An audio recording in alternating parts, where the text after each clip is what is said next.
செய்திகள். பிரதமர் நரேந்திர மோடி அவர்கள் வருகின்ற செப்டம்பர் 8ஆம் தேதி அசாமுக்கு வருகை தர உள்ளதாக தகவல் வெளியாகியுள்ளது. மன்னார்குடியில் புதிய பேருந்து நிலையம் வருகின்ற செப்டம்பர் மாதத்தில் திறக்கப்படும் என்று தகவல் தெரிவிக்கப்பட்டுள்ளது. தமிழ்நாடு பாரத சாரணியர் இயக்கத்திற்கு 8,93,00,000 ரூபாயில் நவீன வசதிகளுடன் புதிய தலைமை அலுவலகம் கட்டுவதற்கு அரசாணை பிறப்பிக்கப்பட்டுள்ளது. திமுக அமைச்சர் ஐ. பெரியசாமி அவர்களுக்கு சொந்தமான இடங்களில் அதிகாலையிலிருந்து இடி அதிகாரிகள் அதிரடியான சோதனை செய்து வருகின்றனர். 2022ஆம் ஆண்டில் ட்ரம்ப் அவர்கள் அதிபராக இருந்திருந்தால் உக்ரைன் போர் நடந்திருக்காது என்று புதின் அவர்கள் கருத்து தெரிவித்துள்ளார். 22 கேரட் ஆபண தங்கத்தின் விலை சவரனுக்கு 40 ரூபாய் குறைந்து ஒரு சவரன் 74,200 ரூபாயாகவும் 1 கிராம் 9,275 ரூபாய்க்கும் விற்பனை செய்யப்பட்டு வருகிறது. இதனை அடுத்து 1 கிராம் வெள்ளியின் விலை 127 ரூபாய்க்கு விற்பனை செய்யப்பட்டு வருகிறது. மேட் இன் இந்தியா சிப்கள் இந்த ஆண்டு சந்தைக்கு வரும் என்று பிரதமர் நரேந்திர மோடி அவர்கள் அறிவித்துள்ளார். 2035ஆம் ஆண்டிற்குள் இந்திய விண்வெளி நிலையம் அமைக்கப்படும் என்று இஸ்ரோ தலைவர் தெரிவித்துள்ளார். இந்தியா தனது எரிசக்தி தேவைகளுக்காக ரஷ்யாவிடமிருந்து கச்சா எண்ணெய் இறக்குமதியை வரலாறு காணாத அளவிற்கு அதிகரித்துள்ளது. தமிழகத்தில் ரேஷன் கார்டு முதல் பஸ் டிக்கெட் வரை வாட்ஸ்அப் மூலம் 50 சேவை பெறுவதற்காக மெட்டாவுடன் தமிழக அரசு ஒப்பந்தம் மேற்கொள்ளப்பட்டுள்ளதாக தகவல் வெளியாகியுள்ளது.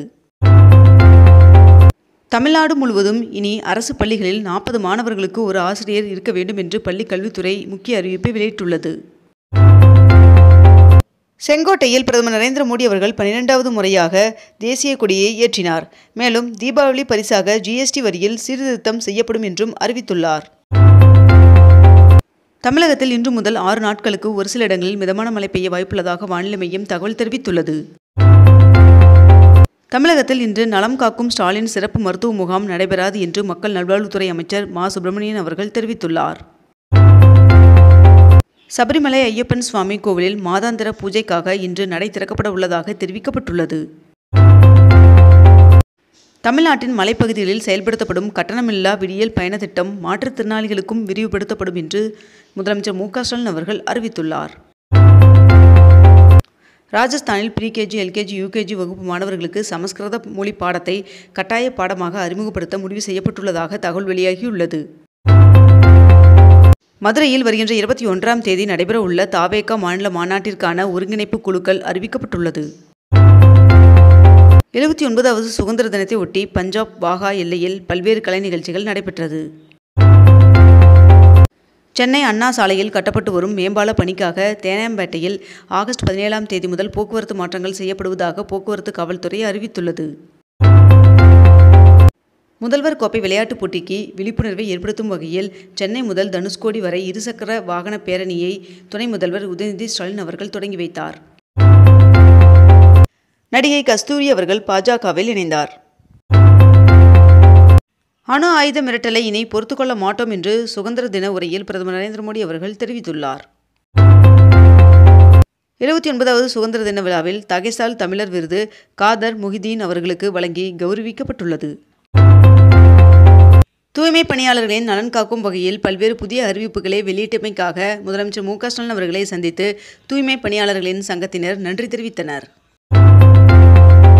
மழை காரணமாக குற்றாலத்தில் பிரதான அருவி ஐந்தருவியில் குளிக்க தடை விதிக்கப்பட்டுள்ளது.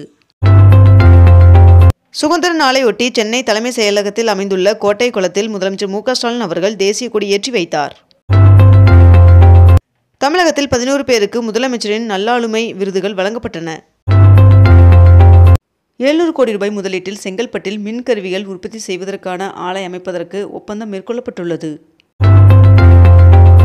ராமேஸ்வரம் மீனவர்கள் 23 பேருக்கு ஆகஸ்ட் 29ஆம் தேதி வரை நீதிமன்ற காவல் நீட்டிக்கப்பட்டுள்ளது. மேற்கு வங்க மாநிலம் கொல்கத்தாவில் பிரதமர் நரேந்திர மோடி அவர்கள் வருகின்ற ஆகஸ்ட் 22ஆம் தேதி 3 புதிய மெட்ரோ ரயில் பாதைகளை திறந்து வைக்க உள்ளார் என்று தகவல் வெளியாகியுள்ளது. ரஷ்ய அதிபர் புதின் அவர்களுடன் பேச்சுவார்த்தை தோல்வியடைந்தால் இந்தியாவிற்கு மேலும் வரி விதிக்கப்படும் என்று அமெரிக்கா அறிவித்துள்ளது. ஆபரேஷன் சிந்தூர் நடவடிக்கையில் முக்கிய பங்கு வகித்த 36 விமானப்படை வீரர்களுக்கு வீரதீர விருதுகளை மத்திய அரசு அறிவித்துள்ளது.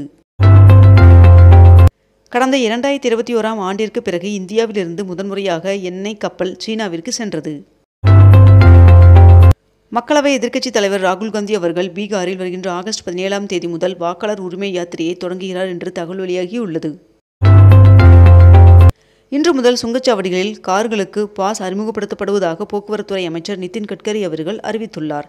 மேலும் ஆண்டிற்கு 3000 செலுத்தி பாஸ் வாங்கினால் 200 முறை சுங்கச்சாவடிகளை கடந்து செல்லலாம் என்றும், கார், ஜீப், வேன் போன்ற தனிநபர் பயன்பாடு வாகனங்களுக்கு மட்டும் இது பொருந்தும் என்றும் தெரிவிக்கப்பட்டுள்ளது. சுதந்திர தினத்தை முன்னிட்டு 15 காவல்துறை அதிகாரிகளுக்கு சிறப்பு பதக்கங்கள் அறிவிக்கப்பட்டுள்ளது.